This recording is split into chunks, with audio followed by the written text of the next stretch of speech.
Truth and nothing but the truth, so help you God. In explosive testimony, former acting Attorney General Sally Yates told the hearing that when she discovered that Trump's national security advisor Michael Flynn was lying and that the Russians knew he was lying, she had to act.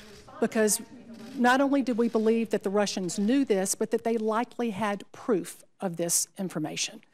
And that created a compromise situation, a situation where the national security advisor essentially could be blackmailed by the Russians. Vice President Mike Pence had gone on television saying General Flynn had not discussed lifting sanctions when he met the Russian ambassador Sergei Kislyak. Flynn had lied to him. Yates said she informed the White House counsel, the president's lawyer Don McGahn, that Flynn had been compromised and that the vice president had been lied to.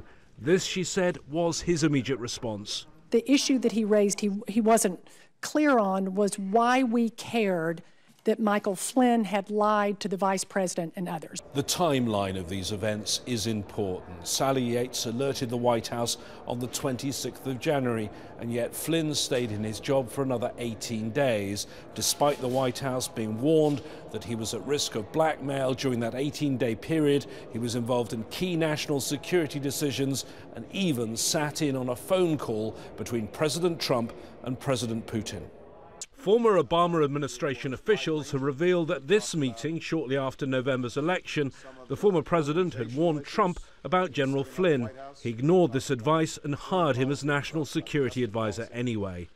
He's now under investigation by the FBI. The former acting attorney general says she couldn't discuss this as it's classified, but her words suggest there are more details to this story still to emerge. My knowledge of his underlying conduct is based on classified information, and so I can't reveal what that underlying conduct is.